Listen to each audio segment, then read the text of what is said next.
विद्यार्थी भाइ बहिनीहरूलाई C examination mathematics geometry no tension नयाँ अपडेटेड भिडियोको लागि लाइक सेयर सब्सक्राइब गर्नुहोस्, नयाँ भिडियो पाउनुहोस्। नमस्कार सबैलाई। अब आज सर्कल सम्बन्धी इन्ट्रोडक्सनको दोस्रो भिडियो लिएर आएको छौँ। यसको पहिलो पार्ट सामान्य जानकारी सम्बन्धी पक्कै पनि तपाईँहरूले हेर्नुभएको होला। यदि हेर्न छुटाउनु भएको छ भने त्यसको लिङ्क डिस्क्रिप्सन बक्समा दिएको छ। यो पार्ट हेरिसके पश्चात यो पार्ट हेर्दाखेरि अझै प्रष्ट राम्ररी बुझिने आशा राख्दै आजको भिडियो सुरुवात गरौँ। अब यहाँ सेन्टर एउटा भएको सर्कल लियौँ, जसको एउटा कुनै एउटा पोइन्ट ए छ, अर्को ग्रीन सर्कल आयो जुन चाहिँ पोइन्ट ओबी रेडियस भयो। त्यस्तो थुप्रै सर्कलहरू हुन सक्छ जसलाई कन्सेन्ट्रिक सर्कल भन्छ। यहाँ भनिएको छ two or more circles having same centre but radius different, these are called concentric circle. एउटै सेन्टर भएको सर्कलहरूलाई कन्सेन्ट्रिक सर्कल भन्छौँ, जसको सेन्टर एउटै हुन्छ। ओ यहाँ देखाइसक्यो। Okay, intersecting circle. If two circles, दुईटा सर्कल यहाँ देखिराख्नु भएको छ। यो दुईटै सर्कललाई इन्टरसेक्टिङ सर्कल भन्ने किन भन्दाखेरि यहाँ इन्टरसेक्ट गरेको पोइन्ट पी र अर्को क्यू रहेको छ। पी र क्यूमा दुईवटै सर्कल चाहिँ इन्टरसेक्ट भएको छ। Intersect point P, intersect point Q. अनि यो दुईटै बिचको जुन कर्ड छ, यो कर्ड निलोले देखाएको यो कर्ड यो सेन्टर ए भएको सर्कलको पनि छ र यो अर्को ग्रीन सर्कलको पनि कर्ड भएको हुनाले यसलाई कमन कर्ड भनेको पी र क्यू इन्टरसेक्टिङ पोइन्ट भयो र यो दुईटै सर्कललाई इन्टरसेक्टिङ सर्कल भन्छ। ओके, फेरि एउटा सर्कल लिऊ, सेन्टर ओ भएको। यो सर्कलमा अब tangent a line that touch the circle exactly one point is called a tangent. अब यो सर्कलको सर्कमफ्रेन्समा अर्बौं पोइन्ट हुन्छ, मुभिङ पोइन्ट। जुन मुभिङ पोइन्ट एउटा पोइन्टमा मात्रै टच भएको, जुन यहाँ टीले देखाएको छ, यो टी पोइन्टमा चाहिँ टच हुँदाखेरि जुन एउटा लाइन बन्यो त्यो लाइनले नै के भनेको छ, टेन्जेन्ट भनेको। टेन्जेन्ट एबी और एटिबीले डिनोट गर्न सक्छौँ। पोइन्ट अफ कन्टेक्ट टी, जहाँनिर यो सर्कल र यो टेन्जेन्ट एबी टच भएको छ, इन्टरसेक्ट होइन है, टच भएको छ, त्यो पोइन्टलाई हामी के भन्छौँ, point of contact. Exactly one and only one tangent can be drawn at one point of contact on circumference of circle. यो कुरो रिमाइन्ड रहोस्, कुनै पनि सर्कलको सर्कमफ्रेन्सको एउटा पोइन्टमा एउटा मात्रै टेन्जेन्ट, यही कुरा यहाँ भन्न खोजेको हो। The line join of centre and point of contact is perpendicular to tangent at point of contact of the circle भन्नाले यो सर्कलको सेन्टरदेखि पोइन्ट अफ कन्टेक्टसम्म जुन लाइन ड्रो गरिएको हुन्छ, भन्नाले रेडियस हुन्छ, रेडियस पोइन्ट अफ कन्टेक्टमा परपेन्डिकुलर हुन्छ। यो रेडियस ओटी एबी टेन्जेन्टमा परपेन्डिकुलर हुन्छ। ओके, अगेन एउटा सर्कल ल्याऊ, ओ सेन्टर भएको। यो सर्कलमा अब सेकेन्ड भन्नाले के बुझ्छ, a line that intersect the circle in two distinct point is called a secant of circle. सर्कमफ्रेन्सको कुनै पनि दुईवटा पोइन्टलाई चिरेर पास भएर इन्टरसेक्ट भएर गएको जुन लाइन छ एबी, यो लाइन सर्कललाई एउटा पी पोइन्टमा कटेको छ, अर्को क्यू पोइन्टमा कटेको छ र यो एदेखि बीसम्मको लाइनलाई चाहिँ के भन्छौँ, सेकेन्ड भन्छौँ, सेकेन्ड एबी। जहाँनिर पीदेखि क्यूसम्मको पार्ट मात्रै लियो भने कर्ड हुन्छ र एदेखि बीसम्मको पार्ट लियो भने त्यसलाई सेकेन्ड भन्छौँ। पोइन्ट अफ इन्टरसेक्सन क्यू र P, Q point intersect Q र पी पोइन्ट पनि सर्कल र सेकेन्डको इन्टरसेक्सन पोइन्ट र again There are infinitely many seconds can be drawn in the circle passing through any 2 point of circumference of circle.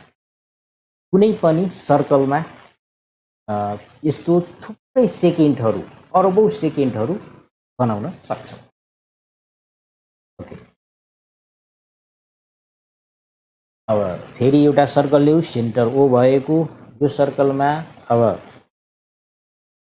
Relation among a line, tangent, secant, chord and diameter. अब यस्तो त अझै थुप्रै आउँछ. यसको छुट्टा छुट्टै रिलेसन अर्को भिडियोमा छुट्टा छुट्टै निकालेको छ. त्यसको छुट्टै हेर्नु होला. अब सबै कुरा एउटै भिडियोमा हाल्दाखेरि लामो हुने भएको हुनाले टेन्जेन्ट, सेकेन्ड, डायमिटर, कर्ड कुन अवस्थामा के हुन्छ त्यसको छुट्टै रिलेसन र भनेको निकालेकै छौँ. त्यसमा हेर्नु होला. यहाँ यसमा हामी इम्फेसिस गरौँ neither touch NOR intersect the line, it is free line. यो जुन लाइन एबी देखिराख्नु भएको छ यो एबी लाइन यो सर्कलसँग न त टच भएको छ न त इन्टरसेक्ट भएको छ, छुट्टै line. Touch at one point of the circle tangent. सर्कलको एउटा पोइन्ट टीमा टच भएर गएको छ भने यसलाई हामी टेन्जेन्ट भन्छौँ. एबी लाइन सर्कलसँग कुनै सरोकारै थिएन.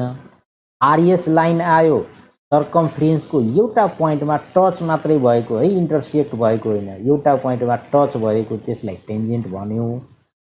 Touch 2 points of the circle is chord. सर्कलको कुनै दुईवटा पोइन्टलाई टच भएर जुन लाइन ड्रो भयो यसलाई हामी कर्ड भन्यौँ. Touches 2 point of the circle through the centre is diameter, longest chord. अगाडि पनि भनेका थियौँ डायमिटर पनि एउटा कर्ड नै हो. किन भन्दाखेरि कर्डको प्रोपर्टिज यसले पनि भेरिफाई गरेको छ. तर फरक के हो भने यो कर्ड यो सेन्टर भएर जान्छ, अरू कर्ड चाहिँ सेन्टर भएर जाँदैन. जुन सेन्टर भएर जाँदैन कर्ड त्यो चाहिँ सानो हुन्छ, जुन सेन्टर भएर जान्छ त्यो ठुलो हुन्छ, जसलाई डायमिटर भन्यो. But passing through any 2 point of circumference of the circle is secant. जुन भर्खरै अगाडि पनि चर्चा गरेको थियो. सर्कमफ्रेन्सको कुनै पनि दुईवटा पोइन्टलाई इन्टरसेक्ट गरेर, अरू टच थियो यो इन्टरसेक्ट गरेर वारपार गरेर गएको लाइनलाई हामी के भन्छौँ?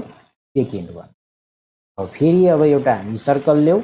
यहाँ कन्साइक्लिक अथवा कोसाइक्लिक पोइन्ट अफ सर्कल भन्ने छ.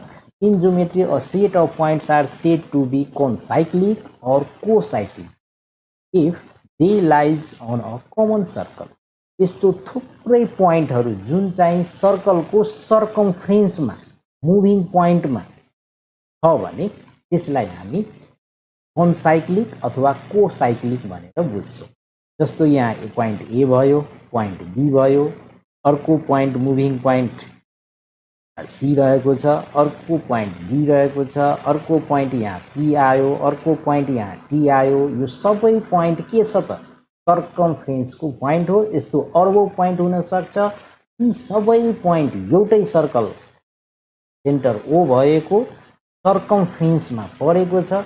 त्यसैले यसलाई के भनेको भने कन्साइक्लिक अथवा कोसाइक्लिक पोइन्ट्स भन्छ, एउटै सर्कलमा परेको हुनाले.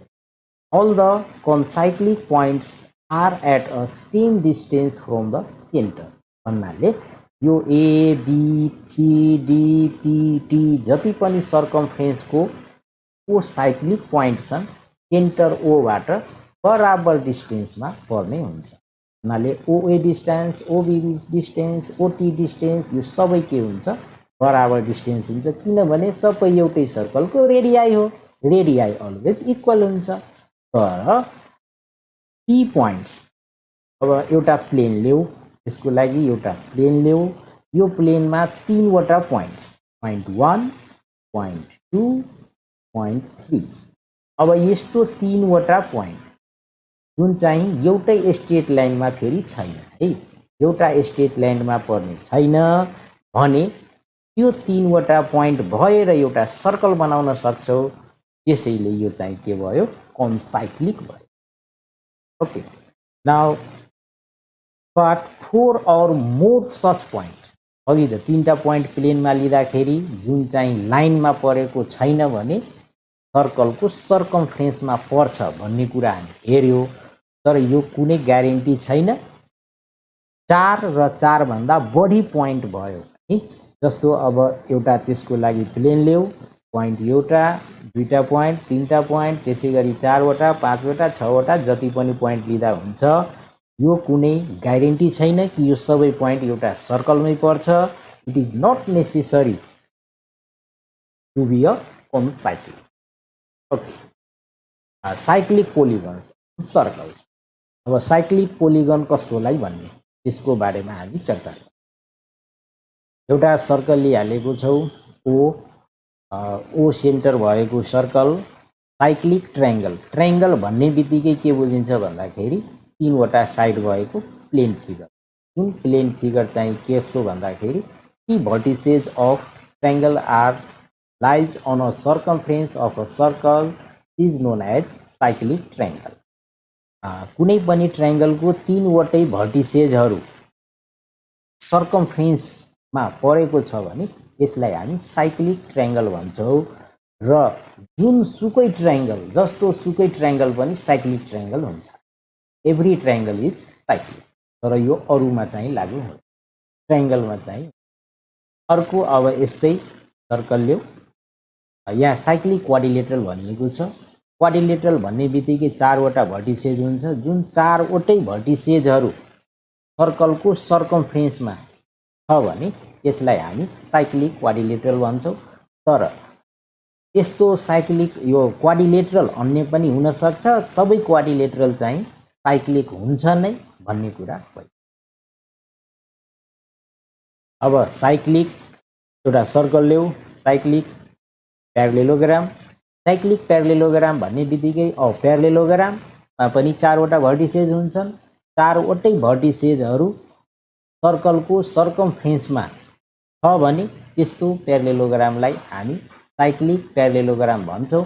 प्यारालेलोग्राम भन्ने बित्तिकै यसको अपोजिट साइडहरू प्यारलेल र इक्वल पनि हुन्छ। यस्तोलाई प्यारालेलोग्राम, साइक्लिक प्यारालेलोग्राम भन्छौँ। तर सबै प्यारालेलोग्राम चाहिँ साइक्लिक हुन्छ भन्ने कुरा होइन। Now again we take a circle with center O. It is cyclic trapezium. Trapezium त थाहा हुनुपर्ने हो।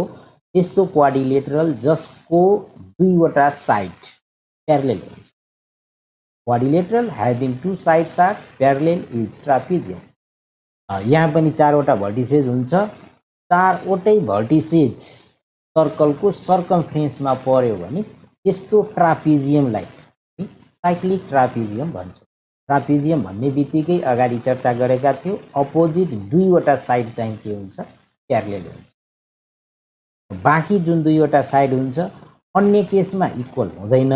तर साइक्लिक ट्रापेजियम छ भने त्यो दुईटा बाँकी जुन यो हरियो साइड देखिराख्नु भएको छ त्यो पनि नेसेसरी इक्वल हुन्छ। त्यसैले साइक्लिक ट्रापेजियमलाई आइसोसेलेस साइक्लिक ट्रापेजियम पनि गरिन्छ। All the cyclic trapezium are isosceles cyclic trapezium.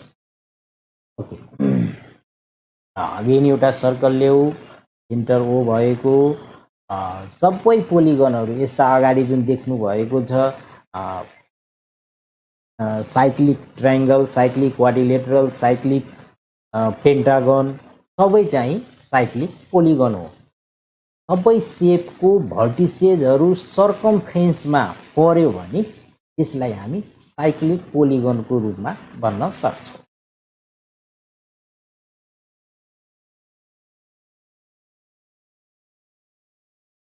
अब यो यसमा ट्रायंगल छ भने साइक्लिक ट्रायंगल भयो, क्वाड्रिलेटरल छ भने साइक्लिक क्वाड्रिलेटरल भयो। त्यसैगरी अब स्क्वायर सेपमा छ भने साइक्लिक स्क्वायर भन्न सक्छौँ, साइक्लिक रेक्टेंगल भन्न सक्छौँ। 5वटा साइड भएको छ भने साइक्लिक पेन्टागन भन्न सक्छौँ। यो सबै चाहिँ साइक्लिक पोलिगन अन्तर्गत पर्यो। अब फेरि एउटा सर्कल ल्याऊ, सेन्टर O भएको। अब यसमा दुईवटा आर्क सर्कमफ्रेन्सको दुईवटा पोइन्ट BC दिएको छ जुन BC जोडिएको एउटा आर्क बनेको छ यो आर्कमा डिपेन्ड भएको र सेन्टर O मा बनेको एंगललाई चाहिँ के भन्छ सेन्ट्रल एंगल भन्छ सेन्टरमा बनेको एंगल र यो धेरै नै इम्पोर्टेन्ट कुरा के छ भन्दाखेरि एंगल BOC सेन्टरमा बनेको एंगल हो जसको डिग्री मेजर र यसको कोरस्पोन्डिङ आउने जुन यो आर्क BC छ यसको डिग्री मेजर बराबर हुने भएकोले यहाँ देखाएको छ यसको साइज बराबर छ कुन मेजरसँग त डिग्री मेजरसँग एंगललाई आर्कको डिग्री मेजरसँग बराबर देखाइएको छ स्मरण रहोस् सेन्टरमा बनेको एंगल सेन्ट्रल एंगल र कोरस्पोन्डिङ आर्क बराबर हुन्छ डिग्री मेजरमा angle at circumference of circle अब जुन एंगल यहाँ सर्कमफ्रेन्सको कुनै एउटा पोइन्ट A मा बनेको छ भने यसलाई इन्स्क्राइब्ड एंगल भन्छौं र यो इन्स्क्राइब्ड एंगलको रिलेसन फेरि के हुन्छ भने एंगल BAC भनेको 1/2 यसको कोरस्पोन्डिङ आर्क सेन्ट्रल एंगल पनि BC आर्कमै छ इन्स्क्राइब्ड एंगल पनि BC आर्कमै छ सेन्ट्रल एंगल यो कोरस्पोन्डिङ आर्कसँग आर्कको डिग्री भ्यालुसँग इक्वल हुन्छ भने इन्स्क्राइब्ड एंगल हाफ हुन्छ इट इज सेन्ट्रल एंगल अर्को चाहिँ यहाँ इन्स्क्राइब्ड एंगल यसको रिलेसन के भयो inscribed angle is double of central angle and central angle is half of inscribed angle. Central is 2 times inscribed angle and central angle is 2 times inscribed angle. And half of central angle is equals to inscribed angle. Okay. Thanks for watching this video. अब यस्तै नयाँ विशेष जानकारीको अझै चाहिएकोमा geometry सम्बन्धी विशेष जानकारी चाहिएकोमा र अझै यो नयाँ भिडियोहरू आउने भिडियोहरू हेर्नको लागि बुझ्नको लागि यो भिडियोलाई लाइक शेयर सब्स्क्राइब गरिदिनुहोस् अब तुरुन्तै भोलि पर्सिमा अर्को भिडियो आउँदैछ अपकमिङ नेक्स्ट भिडियो सर्कलको एक्सपेरिमेन्टल र थ्योरिटिकल पहिला एक्सपेरिमेन्टलको आउँछ त्यसपछि थ्योरिटिकलको आउँछ यो एक्सपेरिमेन्टल भेरिफिकेसन एसएलसीमा 4 मार्क खोज्ने गर्छ 4 मार्क ग्यारेन्टी पाउनको लागि यो अपकमिङ नेक्स्ट भिडियो तपाईहरुले हेर्नुपर्ने हुन्छ जुन भिडियो हेर्नको लागि लाइक शेयर सब्स्क्राइब गर्नुपर्ने हुन्छ सब्स्क्राइब त कम्तीमा गर्नुस् जसको कारणले अब आउने नयाँ भिडियो तपाईको बक्समा तुरुन्त आउने